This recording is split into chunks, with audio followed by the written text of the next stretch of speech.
আরবি ইবারত পড়ার জন্য মাত্র দুইটা জিনিস দরকার। আমি অনেক খুঁজে বের করছি।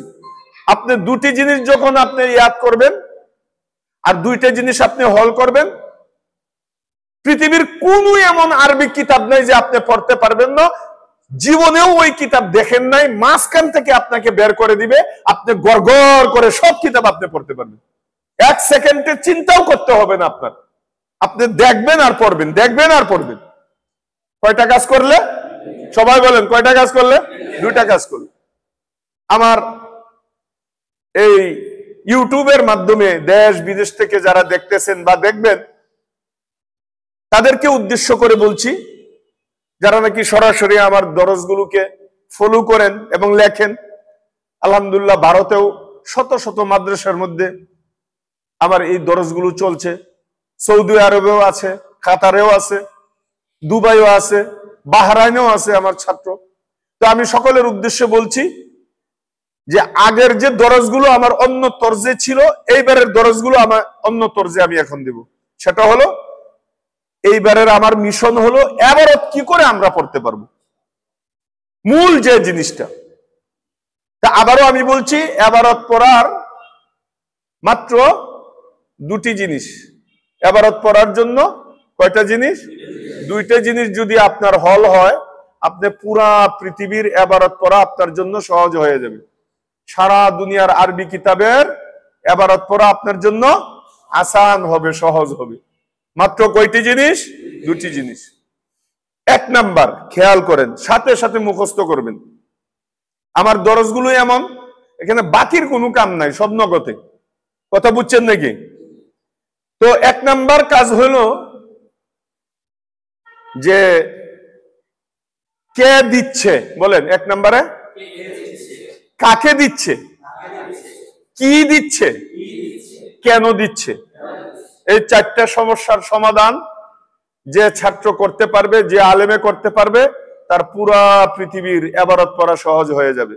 আবার আমি বলছি, ইবারত পড়ার জন্য আমাদের জানতে হবে যে ইবারতের মধ্যে যে রফা নসব জর যে দেয়া হচ্ছে। এই আগে বসতে বলো,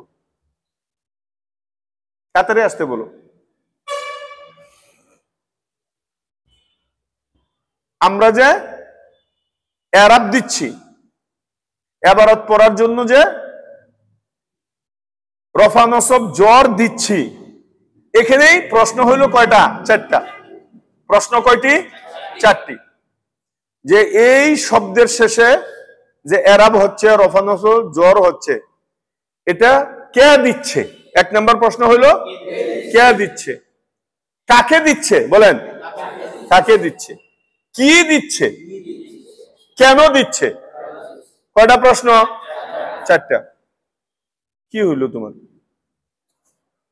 দেরি করে কেন? বলেন তো সবাই, কয়েকবার বলেন, 10 বার বলেন।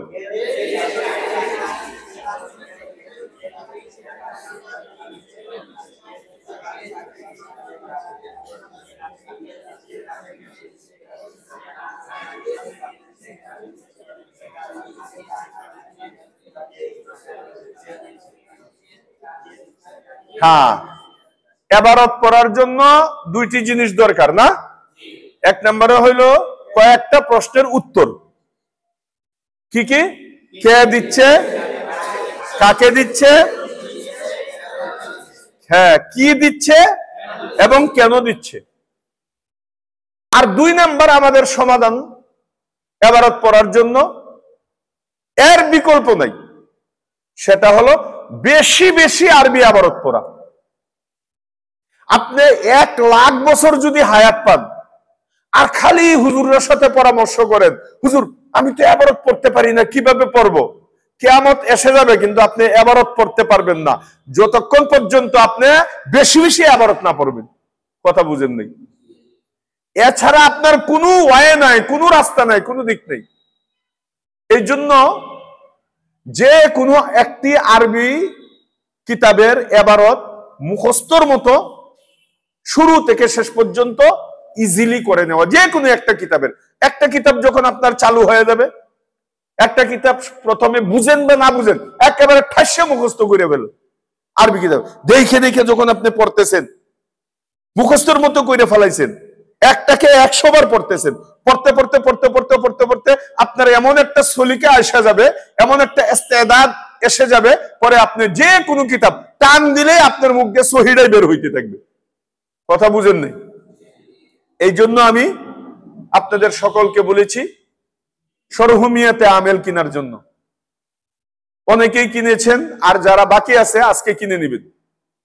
প্রত্যেক দিন সরহমিয়াতে আমেল শুরুতে 2 পৃষ্ঠা করে আমাকে মুখস্থ, মুক্তা বলেন, 7 সবক বলেন, যাই বলেন, আমাকে শুনাইতে হবে প্রত্যেক দিন। কালকেই শুনাইতে হবে। কথা কি বুঝছেন নাকি? দেখেন আপনি কি নিয়ে তখন বাড়িতে যান। যদি কথা মানেন এবং কথা শুনেন এবং কথাগুলো যথাযথ পালন করেন, তাহলে আপনার এই কোর্সটা পরিপূর্ণ আপনার ফায়দা দিবে। আমি কি বুঝাইতে পারছি আপনাদেরকে? এখন আসেন হালকা একটু বিস্তারিত আগের কথাগুলো। এবারত পড়ার জন্য কয়টি পদ্ধতি? এই লোকটার জন্য, তখন এই লোকটা না আসতে ভালো ছিল, আসছে এবং বসে রয়েছে। একে তো আসতে দেওয়া যাবে না, কিছু বুঝবে না আগাগুড়া। তাড়াতাড়ি বলো, আসতে মূল কথাই চলে যাইতেছে। এবার বুঝেন, এই দরসের আপনি 1 মিনিট যদি অনুপস্থিত থাকেন, বুঝতে পারতেছেন তো আপনি সব হারাইয়া গেলেন। আপনি লেজও পাইবেন না, আগাও পাইবেন না, মাথাও পাইবেন না। 1 মিনিট নাই মানে আপনার কিছুই নেই। এটা শিকলের মতো আমার ক্লাসগুলো, চেইনের মতো, জিঞ্জিরের মতো, মাঝখানে একটা কড়া ছুটে গেছে তো 2 মাথায় চলে যাবে, আপনি আর পাবেন না। এই জন্য খবরদার, সাবধান, 1 মিনিটও অনুপস্থিত থাকার কখনো চেষ্টা করবেন না। তাহলে এই বাবা তুমি কি পড়ছো? আলেম, তাহলে বসো, ঠিক আছে। তাহলে এবারত পড়ার জন্য কয়টি জিনিস জরুরি? সবাই বলেন, এবারত পড়ার জন্য কয়টি জিনিস দরকার? 2টি। পুরা পৃথিবীর আরবি এবারত গুলো গড়গড় কইরা জের জবর পেশ ছাড়াই আপনি এরাব লাগায়া নিজে নিজে পড়ার জন্য কয়টি জিনিস দরকার? 2টি জিনিস। 1 নম্বরে হলো কয়েকটি প্রশ্নের উত্তর জানা দরকার। 1 নম্বরে হইলো কে দিচ্ছে, 2 নম্বরে কাকে দিচ্ছে, 3 নম্বরে কি দিচ্ছে, 4 নম্বরে কেন দিচ্ছে। কে দিচ্ছে, কাকে দিচ্ছে, কি দিচ্ছে, কেন দিচ্ছে? বলেন, 10 বার বলেন। তাড়াতাড়ি তাড়াতাড়ি তাড়াতাড়ি।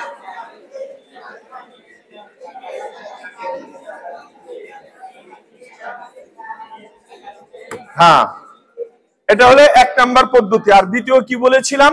যে কোনো একটি আরবি ইবারত পুরো কিতাবটা মুখস্থ করে ফেলতে হবে, তাহলে আপনার পৃথিবী আর কেউ বাঁচাইতে পারবে না, কেউ ঠেকাইতে পারবে না। আপনি বাহাদুর হয়ে যাবেন, শাহানশাহর মতো আপনি আরবি ইবারত পড়তে পারবেন। তাহলে 1 নাম্বার হলো কে দিচ্ছে, কাকে দিচ্ছে, কি দিচ্ছে, কেন দিচ্ছে। এর উত্তর হইল যে দিচ্ছে, রফা নসব জোর, যে দিচ্ছে, যে দেয় তাকে আমেল বলে। যে দেয় তাকে কি বলে? বলেন, যে দেয় তাকে কি বলে? 2 নম্বরে কাকে দিচ্ছে, যাকে দেয় তাকে মামুল বলে। বলেন, যাকে দেয় তাকে কি বলে? মামুল বলে। 3 নম্বরে কি দিচ্ছে, যা দেয় তাকে এরাব বলে। বলেন, যা দেয় তাকে এরাব বলে। আপনি কি করছেন? অনেক বড় ক্ষতি করে ফেলাইছেন। এরারে জিজ্ঞেন আপনার কত ক্ষতি হয়েছে। এই 10 মিনিটে 10 বছরের ক্ষতি হয়ে গেছে। আপনি আসলেন কেন খামাখা? এখন কি আমি আবার ওইটা দুহরাবো? এটা কখনো সম্ভব না। মূল জিনিস চলে গেছে আপনার। এখন জামাইয়ের সাথে আলু খাইতে যায় না একদল, আপনি আলু খান বইয়ে বইয়ে। অনেক ক্ষতি করছেন নিজের উপরে। কি বললাম? যে দিচ্ছে তাকে কি বলে? আমেল বলে। যাকে দিচ্ছে তাকে মামুল বলে। আর যে জিনিসটা দিচ্ছে, যা দিচ্ছে তাকে এরাব বলে। বলেন, যা দিচ্ছে তাকে কি বলে? এরাব বলে। আর কেন দিচ্ছে? একটা সম্পর্কের কারণে দিচ্ছে। কি সম্পর্ক? একটা শব্দ আর একটা শব্দের সাথে অনেক ধরনের সম্পর্ক থাকে। মুবতাদা খবরের সম্পর্ক থাকে, ফেল ফাইল মাফুলের সম্পর্ক থাকে, মুজাফ মুজাফিলের সম্পর্ক থাকে, মাউসুফ সিফাতের সম্পর্ক থাকে, মুবদাল মিনহু বদলের সম্পর্ক থাকে, মুস্তাস্তা মিনহু মুস্তাস্তার সম্পর্ক থাকে, মুফাসসার তাফসীরের সম্পর্ক থাকে, মাতুফ আলাই মাতুফের সম্পর্ক থাকে।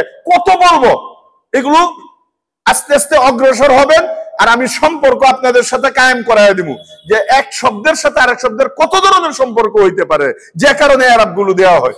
আমি কি বুঝাইতে পারছি আপনাদেরকে? এটা হলো 4 নাম্বার প্রশ্নের উত্তর। কয় নাম্বার? 1 নাম্বার প্রশ্ন কি ছিল? কে দিচ্ছে। এর উত্তর কি? যে দিচ্ছে তাকে কি বলে? আমেল বলে। 2 নাম্বার প্রশ্ন কি ছিল? কাকে দিচ্ছে। যাকে দিচ্ছে তাকে কি বলে? মামুল বলে। 3 নম্বরে কি প্রশ্ন ছিল? কি দিচ্ছে। যা দিচ্ছে এটাকে কি বলে? এরাব বলা হয়। 4 নম্বর প্রশ্ন কি ছিল? কেন দিচ্ছে। কেন দিচ্ছের উত্তর কি? একটা সম্পর্কের কারণে, তাল্লুকের কারণে। এবং এই তাল্লুক বুঝতে হলে আমাদের কি কি দরকার এটা একটু পরে বলতেছি, আগে সবুর করেন। এখন আপনারা একটু 2 মিনিট মুজাকারা করেন, একজন আরেকজনকে শুনাইতে হবে। আগে 1 মিনিট নিজে নিজে মুখস্থ করেন। কে দিচ্ছে, আমি বলি ঠান্ডা মাথায় আপনারা শুনেন। কে দিচ্ছে। যে দিচ্ছে তাকে আমেল বলে, মানে নিজেই নিজে এই 3টা কথা বলবেন, নিজেরাই প্রশ্ন করবেন কে দিচ্ছে। যে দিচ্ছে তাকে আমেল বলে। 2 নাম্বার নিজে নিজেই বলবেন কাকে দিচ্ছে। যাকে দিচ্ছে তাকে মামুল বলে। কি দিচ্ছে। যা দিচ্ছে তাকে এরাব বলা হয়। কথা কি বুঝতেছেন? কেন দিচ্ছে, যে কারণে দিচ্ছে এটাকে তাল্লুক এবং সম্পর্ক বলা হয়। যেরকম মুবতাদা খবর, ফেল ফাইল মাফুল, মাউসুফ সিফাত, মুজাফ মুজাফিলাই, আমি অনেক লম্বা লিস্টি বলছি, ইত্যাদি ইত্যাদি। কথা কি বুঝছেন? আগে নিজে নিজে আধা মিনিট একটু চর্চা করেন, খুব তাড়াতাড়ি। হ্যাঁ,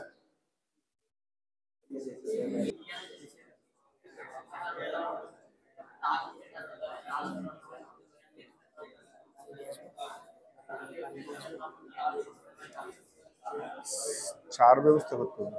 ওই দিক দিয়ে ঘুরাও, পুনা দিয়ে ঘুরাও।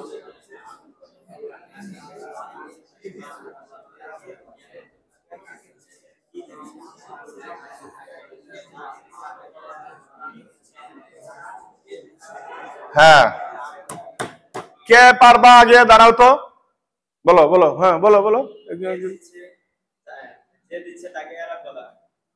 হ্যাঁ, হয় নাই, তুমি দাঁড়াও। না, একবার ভুল হইলে আর হবে না। কে দিচ্ছে, যে দিচ্ছে তাকে আমেল বলা হয়। কাকে দিচ্ছে, যাকে দিচ্ছে তাকে মামুল বলা হয়। কি দিচ্ছে, যা দিচ্ছে তাকে এরাব বলা হয়। কেন দিচ্ছে, একটা তাল্লুকের কারণে দেওয়া হচ্ছে। সেই তাল্লুক ফেল ফাইল মাফুলের তাল্লুক হতে পারে, মাউসুফ সিফাতের তাল্লুক হতে পারে, বদল মুতামিমের তাল্লুক হতে পারে, মুজাফফর মুজাফফরের তাল্লুক হতে পারে ইত্যাদি। মাশাআল্লাহ। আর কে পারবা? বলো বলো। হ্যাঁ বলো। কে দিচ্ছে, যে দিচ্ছে তাকে আমেল বলা হয়। কাকে দিচ্ছে, যাকে দিচ্ছে তাকে মামুল বলা হয়। কি দিচ্ছে, যা দিচ্ছে তাকে এরাব বলা হয়। কেন দিচ্ছে, কোন একটা তাল্লুক বা সম্পর্কের কারণে দিচ্ছে।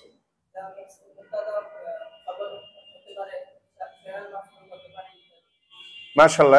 এরপরে আয় হায়, হয় নাই। হ্যাঁ বলেন বলেন। মাশাআল্লাহ। কে দিচ্ছে, যাকে দিচ্ছে তাকে আমেল। না, কে দিচ্ছে, যে দিচ্ছে। কে দিচ্ছে, যে দিচ্ছে তাকে আমেল বলে। আর কাকে দিচ্ছে, যাকে দিচ্ছে তাকে মামুল বলে। হ্যাঁ। কি দিচ্ছে, হ্যাঁ, যা দিচ্ছে তা এরাব দিচ্ছে।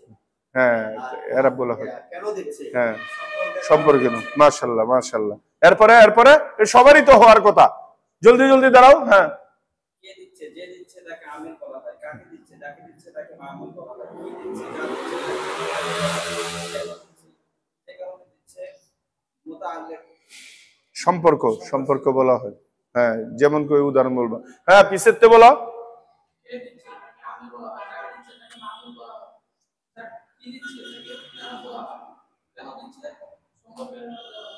হ্যাঁ, একজন আরেকজনকে শোনাও, যে যার পাশে আছো। তাড়াতাড়ি, কেউ বাকি থাকবে না। কে দিচ্ছে, কাকে দিচ্ছে, কি দিচ্ছে, কেন দিচ্ছে।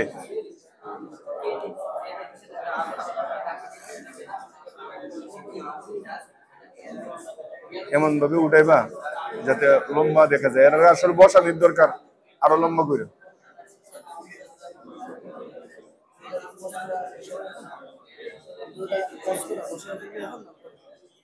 কি কইরা বসানি যায়? বলেন তো শুরু থেকে আমি কি কি কথা বলেছি? আরবি ইবারত পড়ার জন্য কয়টি জিনিস দরকার? 1 নাম্বার,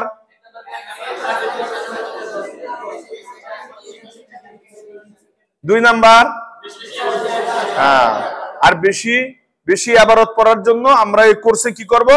সরহমিয়াতের শুরু দিয়ে আমরা কিছু মুখস্থ করে ফেলবো কয়েক পৃষ্ঠাতেই, দেখবেন এর উপকারিতা এখনই টের পাইবেন। বাড়িতে যাইবেন একটা জিনিস নিয়ে, যে না আমি তো আরবি ইবারত পড়তে পারি, কিন্তু কথা মানতে হবে এবং মেহনত করতে হবে, অলসতা করা যাবে না। কথা বুঝেছেন নাকি? আসছেনি এইখানে কষ্ট করার জন্য। এই জন্য এই আপনাদের এই 10, 12, 13টা দিন যাই হয়, এটা আপনি 10, 12, 13 বছর মনে করতে হবে। এই কাজা কাফারা সব এখানে উঠাইতে হবে। এবার আসেন আরেকটু বিস্তারিত। কে দিচ্ছে? যে দিচ্ছে তাকে কি বলে? আমেল বলে। এমন আমেল পুরা পৃথিবীতে 100টি। আমেল কয়টি? 100টি। আস্তে আস্তে আপনাদেরকে নিয়ে কিন্তু ফিল্ডের দিকে রওনা হইতেছি। আস্তে আস্তে আমরা ড্রেসিং রুমে ছিলাম এতক্ষণ পর্যন্ত, এখন তো আস্তে আস্তে মাঠের দিকে বের হইতেছি। খেলা যখন শুরু হইব তখন চৌকে আর কিছু দেখবেন না, শস্যের ফুল দেখবেন। এই জন্য আগে থেকে প্র্যাকটিস করে খেলোয়াড়রা, প্র্যাকটিস করে আগে নিজেকে ফিটনেস বুঝে না করে ফিট করে দেয়, যেন কয়েক ঘন্টা পর্যন্ত খেললে হাঁপায়া না যায়, কষ্ট না হয়। এই জন্য এখন যে আমাদের 3টে দিন পর্যন্ত আমরা ড্রেসিং রুমে এবং আমরা প্র্যাকটিস রুমে থাকবো। কয়দিন বলেন? আমাদের প্রথম ফার্স্ট 3 দিন আমাদের প্রস্তুতিমূলক মেহনত, এরপরে 4র্থ দিন থেকে শুরু হয়ে যাবে কিন্তু খেলা। এই জন্য এই 3টে দিন খুবই গুরুত্বপূর্ণ। টেস্টের মধ্যে যদি আপনি না টিকেন তাহলে তো ফাইনালে আপনারা উঠতেই দিবে না। কথা বুঝছেন নাকি? আমাদের এই 3 দিন হলো টেস্টের দিন। কথা বুঝছেন? এই জন্য আজকে, কালকে, পরশু এই 3 দিন পর্যন্ত যে আসবাবগুলো দিব, এইগুলো জান যাইলে যাক, সারা রাত লাগলে লাগুক, একেবারে ফজরের আজান পড়লে পড়ুক, না শিখে কেউ ঘুমাইতে পারবেন না। আজকে থেকে অনেক ঘুমাইছে জীবন ভরা। আর 2 নাম্বার কথা হলো, খবরদার, সাবধান, কেউ মোবাইল অন করবেন না। আসছেন বা শেষ, এতগুলো মোবাইল আমি জমা নিতে পারবো না, কিন্তু আপনি অন করতে পারবেন না। কথা বুঝছেন? মোবাইল একদম ব্যবহার করা নিষেধ, হারামের উপরে হারাম। মোবাইল যদি অন করেন তাহলে আপনি থাকতে পারবেন না। এই কাজ করছেন দেখেই কিছু পারেন না। কথা বুঝছেন নাকি? এই মোবাইলের সাথে মোহাব্বত, কিতাব গেছে গুল্লায়। এই কয়েকদিন মোবাইল ছাইরা দেখেন, কিতাব আপনার আপন হয়ে যাবে। আর এই মেহনতটা যদি 1 বছর করতেন, 5 বছর পর্যন্ত করতেন, আপনি এই জমানার কাশ্মীরি হয়ে যেতেন, এই জমানার থানবী মাদানি হইতেন। এই জন্য খবরদার, এই কয়েকদিন পর্যন্ত মোবাইল যেন কখনো হাতে না উঠে। আপনার তো মাথা দিয়ে ধোঁয়া বাইরেব, মোবাইল লইবেন কখন? আপনি যে পড়া আসতেছে দেখেন না অবস্থা। তো 1 নম্বরে যে দিচ্ছে তাকে কি বলে? আমেল বলে। এমন আমেল 100টি। বলেন, আমেল মোট 100টি। 2 নম্বরে যাকে দিচ্ছে তাকে মামুল বলে, আর মামুল মোট 22টি। 3 নম্বরে যা দিচ্ছে তাকে এরাব বলে, আর এরাব 6টি, 2 প্রকার, এরাব বিল হুরুফ, এরাব বিল হরকত। আর কেন দিচ্ছে? সম্পর্কের কারণে। এই সম্পর্কটা শিখতে হলে আমাদের কিছু আদার্স জিনিস শিখতে হবে। 1 নম্বরে শিখতে হবে আমাদের সুলুক ইসিম। সুলুক ইসিম পড়ছেন না? নাহু যারা পড়ছেন, কথা বলেন না কেন? সুলুক ইসিম এলমে নাহুর একটা এমন গুরুত্বপূর্ণ অধ্যায়, পুরা 30 পারা কোরআনের মধ্যে সূরা ইয়াসিন যেরকম গুরুত্বপূর্ণ সূরা ইয়াসিনকে যেরকম কোরআনের দিল বলা হয়, কলব বলা হয়, এলমে নাহুর কলব এবং দিল হইল সুলুক ইসিম। কথা কি বুঝতে পারছেন? তাহলে আমাদের এইগুলোর জন্য অনেক সাগর, সমুদ্র, নদী নালা পাড়ি দিতে হবে, কিন্তু এত সহজ মনে করেন না, আর এত কঠিনও মনে করেন না। সর্বনাশ, এত সমুদ্র কেমনে পাড়ি দিব? আরে ভাই, মেহনতের সামনে কোনো কিছু টিকে না। কাজী মুতাসিম বিল্লাহ সাহেব রহমতুল্লাহ আলাইহি, মালিবাগের যে মুহতামিম ছিলেন, হুসাইন আহমদ মাদানী রহমতুল্লাহ আলাইহির শাগিদ, উনি বলতেন মেধা যদি তোমার না থাকে টেনশন নাই, টেনশন করো না। মেধার বিকল্প হইল মেহনত। মেহনত করো, হয়ে যাবে। কিন্তু মেহনতের বিকল্প কিছুই নেই। তুমি মেহনত করবা না, মেধা আছে অনেক, মেহনত করবা না, তুমি আলেম হইতে পারবে না। আর তোমার জেহেন নাই, মেধা নাই, সমস্যা নাই, তুমি মেহনত করো, লাগিয়ে থাকো, লাগতে লাগতে একদিন তুমি শাইখুল হাদিস হয়ে যাবা। কথা কি বুঝতে পারছেন আপনারা? এই জন্য মেধার বিকল্প হইল মেহনত, কিন্তু মেহনতের বিকল্প পৃথিবীতে আর কোন জিনিস পয়দা হয় নাই। এই জন্য আপনাদের মেহনতের কোনো বিকল্প নাই, মেহনত এই কয়েকটা দিন করতে হবে। তাহলে আমাদের এবারত শিখতে হলে 1 নাম্বার কি শিখতে হবে? 100 আমেল। 2 নাম্বার শিখতে হবে 22টি মামুল। 3 নাম্বার শিখতে হবে 6টি এরাবের আলোচনা। 4 নাম্বার শিখতে হবে 16 কিসিম সহ। এরপরে মুবতাদা খবর, ওই যে সম্পর্ক তাআল্লুক, মুবতাদা কাকে বলে, খবর কাকে বলে, মাউসুফ সিফত, মুজাফ মুজাফ ইলাই, মুবদল মিনহু, বদল ইত্যাদি ইত্যাদি। কথা বুঝছেন নাকি? এই জন্য আমাদের জানতুর মেহনত করতে হবে। আবারও সারাংশটা কয়েক সেকেন্ডে বলে দিচ্ছি। এবারত পড়ার জন্য 2টি পদ্ধতি, 2টি জিনিসের দরকার। 1 নাম্বার হলো কয়েকটি প্রশ্নের উত্তর জানা দরকার। কি কি প্রশ্ন? কে দিচ্ছে, কাকে দিচ্ছে, কি দিচ্ছে, কেন দিচ্ছে। আর 2 নাম্বার হলো যে কোনো আরবি একটা কিতাব মুখস্থ করে ফেলা, এবারত মুখস্থ করে ফেলা, এবং বেশি বেশি আরবি এবারত পড়া। এর বিকল্প কিছুই নেই। অনেক ক্ষেত্রে দেখবেন অনেক তালেব ইলম আছে নাহু সরফ কম জানে, কিন্তু পড়তে পড়তে ওমা যে কোনো কিতাব আপনি উল্টাইয়া দিবেন সে আরবি এবারত পড়তে, বুখারী পড়তে পারে, অথচ নাহু সরফ জানে না। এটা বিরাট বড় একটা হাতিয়ার আপনার। বেশি বেশি পড়া, আরবি পাইলেই খালি পড়া, আরবি পাইলেই পড়া, ভুল হোক। আরে ভাই ভুল না হলে শুদ্ধ হবে কখন? ভুল হোক, সমস্যা নাই, কিন্তু আপনি পড়েন। কিন্তু এখন যে নাহুর কোর্সটা পড়বেন, নাহুর কোর্স পড়ার পরে আপনি যখন আরবি এবারত পড়বেন তখন চিন্তা করে পড়তে হবে, আমি যে পড়লাম এটা একটু খাটাইয়া দেখি। কথা বুঝেন না কথাটা? কেন রফা দিচ্ছি, কেন নসব দিচ্ছি, কেন জ্বর দিচ্ছি, এই জন্যই তো আমেল। আর কাকে দিচ্ছি, এই জন্যই তো মামুল। কথা বুঝছেন?